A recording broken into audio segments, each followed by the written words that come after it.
মেয়েটা এতটাই সুন্দর যে তাকে যেই দেখে সে তার প্রেমে পড়ে যায়, অথচ এই সুন্দর চেহারার পেছনে লুকিয়ে আছে ভয়ঙ্কর পরিচয়। সবাই তাকে চেনে একজন নামকরা মডেল হিসেবে, কিন্তু যখন তখন যাকে তাকে গুলি করে উড়িয়ে দেয় মেয়েটি। কিভাবে দুইটা শত্রু দেশের সিক্রেট এজেন্ট হয়েও মেয়েটা প্রাণে বেঁচে যায়, আজকে আপনাদের সেই গল্পই শোনাবো। সময়টা তখন 1985। রাশিয়া আর আমেরিকান এজেন্সিগুলোর মধ্যে তখন তুমুল মারামারি চলছে। রাশিয়ায় তখন বেশ কিছু আমেরিকান এজেন্ট গোপনে কাজ করছিল, কিন্তু একদিনেই 9 জন এজেন্টকে মেরে তাদের মাথা শরীর থেকে আলাদা করে সিআইএর হেডকোয়ার্টারে পাঠানো হয়। এরপর ঠিক 5 বছর পরে 1990 সালে মস্কোর একটা লোকাল মার্কেটে স্যামি নামের একটা লোক মডেল খুঁজতে আসে। সে ফ্রান্সের একটা মডেলিং এজেন্সিতে কাজ করত। মার্কেটে ঘুরতে ঘুরতে তার চোখ পড়ে একটা মেয়ের উপর। এই মেয়েটার নাম এনা। এনা সেখানে কিছু পুতুল বিক্রি করছে। স্যামি তার কাছে এসে বলে, আমার মনে হয় তুমি অনেক সুন্দর আর আমি তোমাকে একজন সুপার মডেল বানাতে পারি। একবার ফেমাস হয়ে গেলে তোমাকে আর এই দোকান চালাতে হবে না। এনা প্রথম দিকে রাজি না হলেও স্কাউট তাকে কয়েকবার অনুরোধ করায় সে রাজি হয়ে যায়। এরপর এনাকে নিয়ে স্কাউট তাদের ফ্রান্সের মেইন অফিসে চলে আসে। সেখানে তার মতো আরো অনেক মেয়ে মডেলিং এর কাজ করে। এনাকে অফিস থেকে থাকার জন্য একটা জায়গা দেওয়া হয়, সাথে তার চুলের রং পরিবর্তন করে পরের দিন তাকে কিছু ফটোশুট করানো হয়। প্রথম দিকে একটু আনইজি থাকলেও এনা খুব দ্রুত সবকিছু শিখে যায়। দেখতে দেখতে সে এজেন্সির সুপার মডেল হয়ে যায়। আর এনার এই সাকসেসের খুশিতে এজেন্সি থেকে একটা পার্টি দেওয়া হয়। এখানে অনেক মডেল আর অনেক বড় লোকরা আসে। আর এখানেই এনার সাথে ওলেগ নামের একজনের পরিচয় হয়। ওলেগ প্রথমে নিজেকে একজন বিজনেসম্যান বলে পরিচয় দেয়। এনাকে প্রথম দেখায় ওলেগের অনেক পছন্দ হয়, তাই সে কথায় কথায় এনার সাথে ফ্লার্টিং করতে থাকে। এনাকে তার সাথে ডেট করতে যাওয়ার প্রস্তাব দেয়। এনাও রাজি হয়ে যায়। তাদের রিলেশনশিপের ঠিক 2 মাস পরে এনা আর ওলেগ একটা হোটেলে দেখা করে, আর তারা এখানে বেশ ঘনিষ্ঠভাবে মেলামেশা করে। ওলেগ এখানে বলে, আমি তোমাকে বিয়ে করতে চাই, একটা বিশাল বড় বাড়ি তোমার নামে করে দেব, কিন্তু তার বিনিময়ে তোমাকে সারা জীবন আমার হয়ে থাকতে হবে। এনা বলে, এত ব্যস্ততা কিসের, এখনো সময় আছে। কিন্তু ওলেগ তাকে জিজ্ঞাসা করে কেন বিয়ের কথা বললেই এনা বারবার তাকে অ্যাভয়েড করে যায়। এনা বলে, আসলে আমি জানি না তুমি কি কাজ করো, আর যে মানুষটার সম্পর্কে আমি কিছুই জানি না তার সাথে সারা জীবন কিভাবে থাকবো। এনার উত্তরে ওলেগ তাকে বলে যে, আমার অনেকগুলো ব্যবসা আছে, কিন্তু তার পাশাপাশি আমি অস্ত্র স্মাগলিং এর কাজ করি। এটা শুনে এনা একটু ঘাবড়ে যায়, আর সে ওয়াশরুমে এসে ঢোকে। সেখানে সে তার জামার ভেতর থেকে একটা মাইক্রোফোন বের করে, আর সেখান থেকে বের হয়ে ওলেগিকে গুলি করে মেরে ফেলে। কিন্তু একটা সাধারণ মেয়ে যাকে রাস্তা থেকে তুলে আনা হয়েছে, তার কাছে বন্দুক কিভাবে আসলো, আর সে ওলেগিকে কেন গুলি করলো? এই সব কিছু জানতে আমাদের 3 বছর আগের ঘটনা জানতে হবে। আসলে 3 বছর আগে এনা তার বয়ফ্রেন্ড পেট্রার সাথে থাকতো। পেট্রো একজন ড্রাগ অ্যাডিক্টিভ ছিল। সে আর তার গ্যাং মিলে ফরেনারদেরকে কিডন্যাপ করে তাদের ভয় দেখাতো, আর ক্রেডিট কার্ড কেড়ে নিয়ে তাদের টাকা উঠায় নিত। এনাকেও তারা এই কাজে সাহায্য করতে বলতো, আর এনা রাজি না হলে পেট্রা তাকে ধরে মারধর করত। এনা এই জীবন থেকে মুক্তি যাচ্ছিল, সে একটা স্বাধীন জীবন চায়। তাই সে রাশিয়ান নেভিতেও কয়েকবার অ্যাপ্লাই করে, কিন্তু সেখান থেকে কোনো রিপ্লাই আসছিল না। একদিন এটিএম লুট করার সময় সেখানে পুলিশ চলে আসে। পেট্রা পুলিশের উপর গুলি চালায়, কিন্তু সেদিন এনা আর পেট্রা কোনোভাবে পুলিশের হাত থেকে বেঁচে যখন তাদের বাড়ি আসে, তারা দেখে রুমের মধ্যে একজন লোক তাদের আগে থেকেই বসে আছে। তারা রুমে ঢোকার সাথে সাথে লোকটা পেট্রাকে গুলি করে দেয়, কিন্তু এনা এতে মোটেও ভয় পায় না দেখে লোকটা তার প্রশংসা করে। সে নিজেকে অ্যালেক্স বলে পরিচয় দেয়। অ্যালেক্স বলে, আমি একজন রাশিয়ান আন্ডারকভার এজেন্ট, আর তুমি কয়েকদিন থেকেই রাশিয়ান নেভিতে জয়েন করার জন্য অ্যাপ্লাই করে যাচ্ছ। আমরা তোমার ব্যাপারে সবকিছু জানি, তাই এজেন্সি চাই তুমি আমাদের হয়ে কাজ করো। 1 বছরের ট্রেনিং আর 4 বছরের ফিল্ড ওয়ার্ক। এরপর তুমি নিজের জীবনের স্বাধীন, তুমি যা ইচ্ছে তাই করতে পারবে। কিন্তু এনা বলে, এটা নিশ্চয়ই কোনো নতুন ফাঁদ, আর সে একটা ছুরি নিয়ে নিজের হাতে শিরা নিজেই কেটে ফেলে। এনা বলে, এজেন্সি নিজের কাজ শেষ হয়ে গেলে আমাকে আবারও ছুঁড়ে ফেলে দেবে, তাই তাদের হাতে মরার থেকে আমি নিজেই মরতে পছন্দ করব। অ্যালেক্স বলে তুমি যখন ইচ্ছে তখনই এজেন্সি ছেড়ে দিতে পারবে, কিন্তু এখানে থাকলে তোমার জীবন গত 5 বছরের মতোই যাবে। এর থেকে তুমি এজেন্সিতে জয়েন করে একটা অ্যাডভেঞ্চার লাইফ পার করতে পারো। অ্যালেক্সের কথা শুনে অ্যানা ভেবে দেখে আসলেই তো সে একা কিছুই করতে পারবে না, তার থেকে সে এজেন্সিতেই ভালো থাকবে। তাই সে নিজের হাতে একটা কাপড় পেঁচিয়ে উঠে দাঁড়ায়। এরপর 1 বছরের ট্রেনিং শেষে অ্যালেক্স তাকে নিয়ে এজেন্সির হেডকোয়ার্টারে আসে, আর সেখানে তার সাথে ওলগা নামের এক মহিলার পরিচয় হয়। ওলগাও বহুদিন থেকেই এজেন্সির সাথে জড়িত। ওলগা এজেন্টদেরকে তাদের মিশন বুঝিয়ে দিত। সে এনাকে দেখে বলে এই মেয়েকে দিয়ে কিছুই হবে না, সে দেখতে সুন্দর তাই তাকে দিয়ে হানি ট্র্যাপের মতো কাজ হতে পারে। কিন্তু অ্যালেক্স তাকে বলে এনাকে একটা সুযোগ দিয়ে দেখতে। এরপর ওলগা এনাকে একটু রেস্টুরেন্টের সামনে নিয়ে আসে। সে এনার হাতে একজনের ছবি দেয় আর তাকে একটা বন্দুক দেয়। এনাকে বলা হয় 5 মিনিটের ভেতর ঢুকে এই লোককে মেরে তার ফোন নিয়ে বের হয়ে আসতে পারলেই তাকে এজেন্সিতে জয়েন করতে দেওয়া হবে। ওলগার কথার মতো এনা বন্দুক হাতে রেস্টুরেন্টে ঢোকে। সে ছবিতে দেখা লোকটার সামনে যেয়ে দাঁড়ায় আর তার দিকে বন্দুক তাক করে, কিন্তু বন্দুক তাক করার পরেই বুঝতে পারে সেটাতে কোনো গুলি নেই। ততক্ষণে সেই লোকটার বডিগার্ডরা এনার উপর আক্রমণ করে দেয়। এনা খালি হাতেই প্রথমে একজন বডিগার্ডকে মেরে তার বন্দুক ছিনিয়ে নেয়। এরপর সে একে একে সব বডিগার্ডদেরকে মারতে থাকে। এই 1 বছরের ট্রেনিংয়ে সে একজন পারফেক্ট ফাইটার হয়ে উঠেছে। সবাইকে মেরে সে ওই লোকটাকে মারতে যায়। তখন লোকটা এনাকে একটা ল্যাম্প দিয়ে বাড়ি দিয়ে মাটিতে ফেলে দেয়। সে এনার গলা চেপে ধরে। অনেকক্ষণ মারামারি করে এনার শক্তি প্রায় সব শেষ হয়ে গিয়েছিল, কিন্তু তাও সে কোনোভাবে একটা কাঁটা চামচ দিয়ে লোকটাকে মেরে ফেলে আর তার ফোনটা নিয়ে বাইরে বেরিয়ে আসে। বাইরে এসে দেখে ওলগা গাড়ি নিয়ে চলে গেছে, কারণ সে কয়েক মিনিট লেট। এরপর এনা হেডকোয়ার্টারে আসলে ওলগা তাকে বলে তুমি সময় মতো মিশন কমপ্লিট করতে পারোনি। এনা রেগে গিয়ে বলে তুমি ইচ্ছে করে আমাকে একটা খালি বন্দুক দিয়ে ভেতরে পাঠিয়েছিলে, তুমি কি চাও আমি মারা যাই? ওলগা বলে একজন এজেন্টকে যে কোনো পরিস্থিতির জন্য প্রস্তুত থাকতে হবে। এরপর সে এনাকে নিয়ে একটা অ্যাপার্টমেন্টের সামনে আসে আর তাকে কিছু ফাইল দিয়ে বলে এটা তোমার নেক্সট মিশন, তাই ফাইলগুলো ভালোভাবে পড়বে। এরপর নিজের অ্যাপার্টমেন্টে বসে যখন এনা ফাইলগুলো পড়ছিল তখন অ্যালেক্স তাকে ফোন করে। সে এনার সাথে দেখা করতে চায়, কারণ অ্যালেক্স আসলে এনাকে পছন্দ করতে শুরু করেছিল, কিন্তু এনা তাকে বলে সে এখন ব্যান্ড, তাই অন্য কোনো একদিন তারা দেখা করবে। এর কিছুদিন পরে তার নেক্সট মিশনের ডেট চলে আসে আর এনা ফ্রান্সের একটা মার্কেটে দোকানের ছদ্মবেশে যায়। আসলে এখান থেকে তার মডেল এজেন্সিতে যাওয়া আর ওলেগকে মারাই তার মিশন ছিল। চলুন আবার বর্তমানে ফিরে আসি। ওলেগের মার্ডার কেসের জন্য এনাকে সিআইএর ইন্টারোগেশন রুমে আনা হয়, আর সেখানে এজেন্ট মিলার তাকে জিজ্ঞাসা করে সে ওলগারকে কিভাবে চিনত। এনা বলে মডেলিং এজেন্সির মাধ্যমে তার সাথে পরিচয় হয়েছে।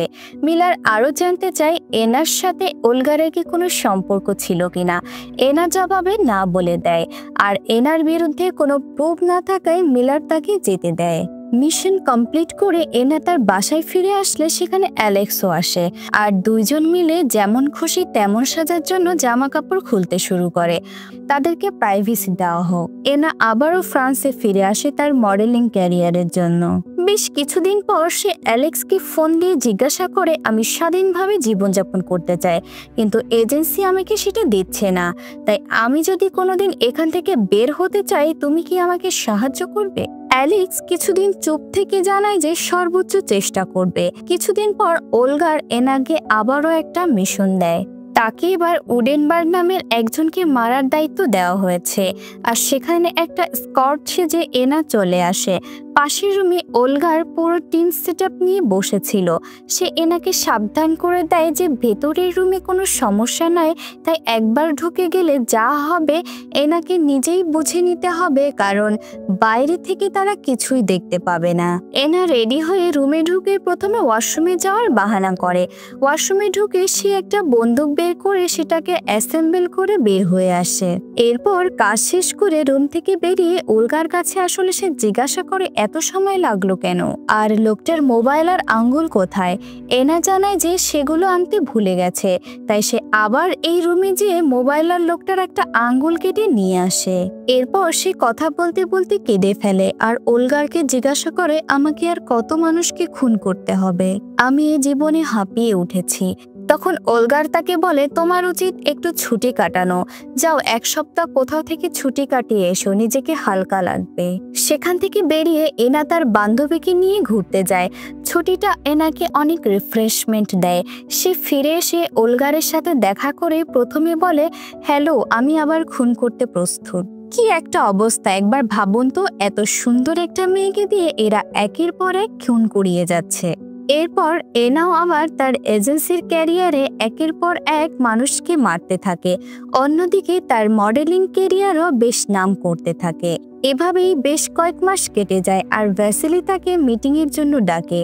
তাই আবার এনা এজেন্সি হেডকোয়ার্টারে আসে মিটিংয়ের জন্য। সেখানে এসে তার সাথে এবার সেই দুষ্ট অ্যালেক্সের সাথে দেখা হয়ে যায়। আর এই দুইজন এক চিপায় গিয়ে আবারও কিছুক্ষণ যেমন খুশি তেমন সাজো খেলে নেয়। মানে এই দুইজনের দেখা হতে দেরি আছে, কিন্তু দুষ্টমিতে দেরি নাই। তো ভ্যাসেলির সাথে মিটিংয়ে এনাকে সে দাবা খেলায় আমন্ত্রণ জানায়, কারণ এনা খুব ভালো দাবা খেলতো। খেলার সময় অ্যালেক্স একবার খেয়াল করে টেবিলের দিকে এনার হাত নড়ছে, কিন্তু সে তেমন মনোযোগ দেয় না। এরপর দাবায় হারিয়ে এনা টেবিলের নিচ থেকে একটা বন্দুক বের করে ভ্যাসেলির মাথায় গুলি করে দেয়। অ্যালেক্স কয়েক মুহূর্ত কিছু বুঝে উঠতে পারছিল না। আসলে 6 মাস আগে যখন এনাকে উডেনবার্গে মারতে পাঠানো হয়েছিল, সে ওয়াশরুম থেকে বের হয়ে দেখে পুরো রুমে সিআইএর এজেন্টরা তাকে ঘিরে রেখেছে। আর সেখানে এজেন্ট মিলার বসে আছে। মিলার ওই দিন তাকে ডাবল এজেন্ট হিসেবে কাজ করতে বলে, তা না হলে এনাকে তারা মেরে ফেলবে। মিলার বলে 1 বছর কাজ হওয়ার পর এনাকে সে এজেন্সি থেকে মুক্ত হওয়ার স্বাধীনভাবে বাঁচার একটা ব্যবস্থা করে দিবে, আর রাজি না হলে সে এনাকে ওখান থেকে গ্রেপ্তার করে নিয়ে যাবে। আর তাই বাধ্য হয়ে এনাকে মিসবার্গের শর্তে রাজি হতে হয়েছে। আর এই জন্য সেদিন এনার বেশি সময় লেগেছিল ফিরে আসতে। এমনকি ছুটি কাটানোর সময়ও মিলার তাকে ফলো করে আর তাদের হোটেলে ওঠে। মিলার এনাকে তার সাথে ডিনার করার কথা বলে, কিন্তু এনা রাজি হয় না। আবার সেদিন রাতেই এনা আর মিলারের মধ্যে যেমন খুশি তেমন সাজার প্রতিযোগিতাও হয়ে যায়। মিলার এনাকে পছন্দ করতে শুরু করে। এরপর তারা সুযোগ পেলেই দেখা করত। একদিন মিলার তাকে বলে ভ্যাসেলিকে যে করেই হোক মারতে হবে। মিলার আরো বলে সিআইএর একজন এজেন্টকে একদিনে মেরে তাদের মাথা পাঠানোর পিছনে একমাত্র ভ্যাসেলিই দায়ী। সে এজেন্সির কোনো নিয়মকানুনই মানে না, তার যা মন চায় সে তাই করে। আর তাই এনা যদি ভ্যাসেলিকে মারতে পারে তাহলে সে নিজেও মুক্ত হতে পারবে। এনা নিজেও জানতো ভ্যাসেলি বেঁচে থাকলে এনা কখনোই এজেন্সি ছাড়তে পারবে না, তাই এনা এই প্রস্তাবে রাজি হয়ে যায়। বর্তমানে ভ্যাসেলিকে মারার পর অ্যালেক্সের দিকে বন্দুক তাক করে এনা তাকে ফ্লোরে শুয়ে পড়তে বলে। অ্যালেক্স তাকে বলে তুমি এটা করে এখান থেকে বের হতে পারবে না, কিন্তু এনা তার কোনো কথা শোনে না। সে অ্যালেক্সের কানে মেডিসিন দিয়ে তাকে সাময়িক প্যারালাইজ করে সেখান থেকে বেরিয়ে আসে। এনা বের হয়ে যাওয়ার পর অ্যালেক্স অনেক কষ্টে নিজেকে টেনে নিয়ে সিকিউরিটি অ্যালার্ম বাজিয়ে দেয়। আর হেডকোয়ার্টারের সকল গার্ড তখন এনাকে আটকাতে চেষ্টা করে, কিন্তু এনা এতদিনে একজন প্রফেশনাল এজেন্ট হয়ে গিয়েছে, তাই সে এক এক করে সব গার্ডদের মেরে সামনে এগোতে থাকে। বাইরে মিলার তখন গাড়ি নিয়ে এনার জন্য অপেক্ষা করছিল, কিন্তু তার দেরি দেখে মিলার ভাবে এনা হয়তো তাকে ধোঁকা দিয়েছে, তাই সে নিজের সেফটির কথা ভেবে সেখান থেকে চলে আসে। এরপর সে নিউ ইয়র্কের সিআইএর হেড অফিসে আসে। সেখানে এসে জানতে পারে ভ্যাসেলিকে মেরে ফেলা হয়েছে, আর সবাই তাকে এর জন্য ক্রেডিট দেয়। কিন্তু মিলারের একটু মন খারাপ হয়, কারণ সে এনাকে ভালোবেসে ফেলেছিল। সে মনে করে এনা হয়তো মারা গিয়েছে। বেশ কিছুদিন পর মিলার যখন অফিসে ছিল, তার পেজারে একটা মেসেজ আসে। সেখানে একটা ঠিকানা দেওয়া ছিল। এটা দেখে মিলার বুঝতে পারে এনা এখনো বেঁচে আছে। সে সময় মতো সেই ঠিকানায় চলে যায়। এটা একটা শার্কের ঠিকানা ছিল। সেখানে আসার পর মিলার দেখতে পায় অ্যালেক্সও বসে আছে। তারা দুইজন দুই দেশের এজেন্ট। একজন অন্যজনকে দেখে বুঝতে পারে এনা তাদের দুজনকেই একসাথে এখানে ডেকেছে। একটু পর সেখানে এনা চলে আসে। এনা তাদের দুজনকে ঠোঁটের ব্যায়াম শিখিয়ে সামনে বসে পড়ে।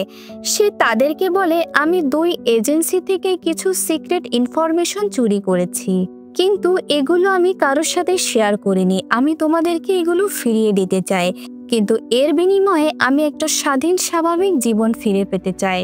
তোমরা দুজনেই এটা নিশ্চিত করবে যেন এজেন্সির লোক আমার পেছনে না আসে। এটা বলে সে দুজনকে 2টো পেনড্রাইভ ফিরিয়ে দিয়ে সেখান থেকে উঠে চলে যেতে লাগে। এতক্ষণ তাদের দুইজনের কথ্য এজেন্সির ব্যাকআপ টিম থেকে শুনছিল। সেখানে ওলগারও ছিল।